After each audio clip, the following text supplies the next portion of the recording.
Man, they're having a hell of a match here. Yes, they are. Scott Steiner is pulling out all the stops. Ahead of his time, brother. What sucks is this same weekend, because this is during the week, of course, he's going to work a live event in St. Louis Mm-hmm. and quote unquote skin the cat. When he Mm-hmm. does, he tears his pec Right. and he's going to be on the shelf for a bit. But Mm-hmm. in this era, I was such a Steiner Brothers fan, but I also thought, and you couldn't convince me because he had such cool moves. Hey, Scott Steiner could be the world champion. Right. And eventually we know he was. But I think it could have happened a whole heck of a lot sooner. I mean, he could have been the top guy just like Hawk could, I think. Well, when Dusty came back. Oh, geez, he just got dropped on his head. When Dusty came back as Booker, he put him in a main event against Flair. Remember that? Yep. Well documented. And I think that everybody was kind of disappointed about how that match turned out. Yep. But Well, it's been said. I mean, if you go back and you ask Scott Steiner, at least, he was of the opinion that Flair sandbagged him. right. And well, he's just not a big Flair fan. Let's just call it that. Uh-huh. Well, there was the oh my God.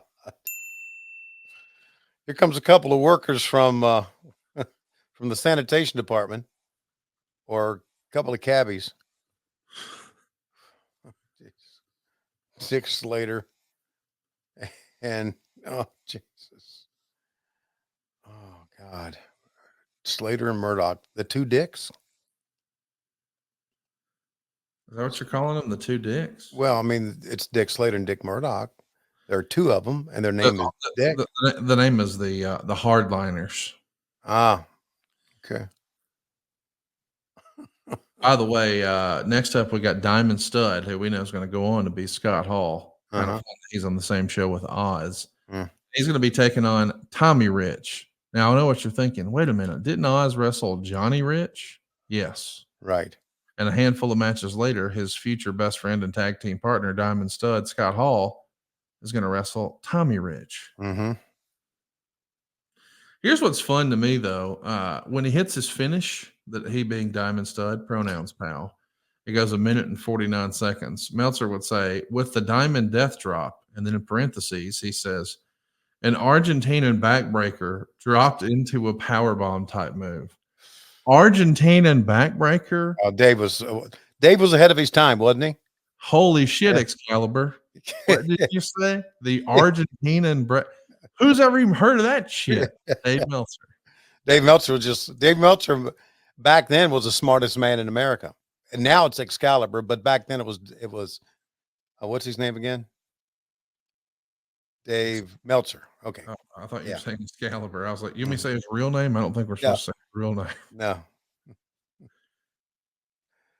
Hey, by the way, here's one of those diamond dolls with the Diamond Stud coming in to help take his wardrobe off. This is a little twist on what we've seen Rick Rude do for a long time, but I kind of like it. What'd you think of this? Yeah, I liked it. I liked the way that she disrobed him, because he would like put the arms up and she would yank on the I mean, she would, never mind. I got what you're saying there. Yeah. I'm picking up what you're putting down. Okay. By the way, we've still got a few things left to go. We're going to have an angle with Sting next, and we're going to talk about that. Then we've got Lex Luger and the Great Muta. Then we've got Steve Austin and Joey Maggs. And then we've got Ric Flair and Bobby Eaton. And Flair and Bobby Eaton are going to have the longest match on the show when it's all said and done, 14 minutes and 25 seconds. Steve Austin, who's going to become one of the biggest stars of all time, he gets 25 seconds. God. They beat the Great Muta in 3 minutes and 43 seconds. Wow. And poor Tommy Rich here, he's going to make it 1 minute and 59. Somebody say something about jobbed out. He'll go down as one of our favorites of all time, won't he? I mean, what a great guy. I mean, what a fun guy. Yeah. And a funny guy, hilarious. Don't you feel like somewhere he's got a cooler full of natural light, bass fishing? Uh-huh. I do. He's also got a plethora of great stories that you tried to bring out of him. He wouldn't do it, man. He would not give up the ghost at all. I mean, I've never seen a guy. I mean, when you're just talking to him in private, he's just rattling them off one after another. Right. We get him on stage. Uh-uh. He has no recollection of anything. I had flashbacks to doing my Steve Austin podcast with you, trying to have him as a guest on a live show. And then, of course, immediately afterwards, don't be talking about my rats and my drugs. God damn it. What if my baby would have seen this on TV? He didn't film it, man. That was the fun. Oh, well, nobody told me. You may go back out there and tell them about the peroxide I used to put on my balls. No, no. He didn't say that. Of course he didn't. And Dave Silva doesn't eat mayo sandwiches. Oh, God, Antonio, you Jesus Christ. And I don't even know anybody who lives in Texas. I'll tell you what's a fact, though. Yeah. Casio, I had to spend well over $10,000 on Casio's Duke. Yeah. That's a shitty friend right there. Yeah. I'm sure there was a lot of Conrad shit packed up in there too. I've been gone for weeks. What do you think? That stuff just disintegrates? Yeah, I get my shit done. My shit got up the hill. It was out of there. My shit got up the hill, man.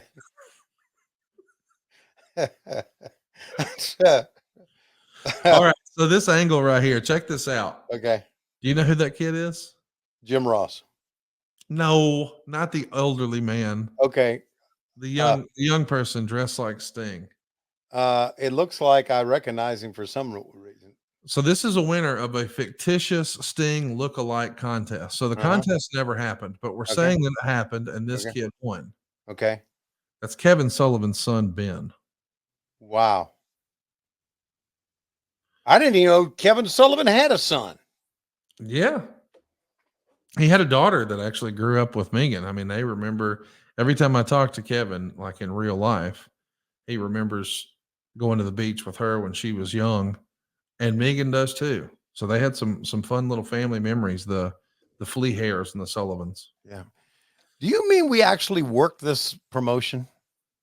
Yeah, this was not a real Sting lookalike contest that quote unquote Ben won. It's really, really Kevin Sullivan's son. And by the way, of course, Sting is out to meet the winner. And of course, Ben's pretending to be excited to meet a guy he's met 1,000 times.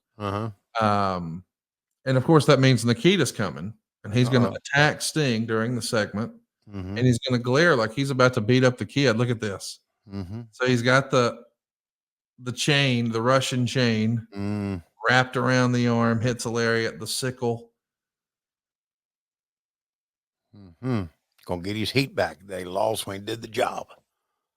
Let's that fella get his heat back. Putting the boots to him now. Jim Ross close to the situation, and the Stinger is helpless.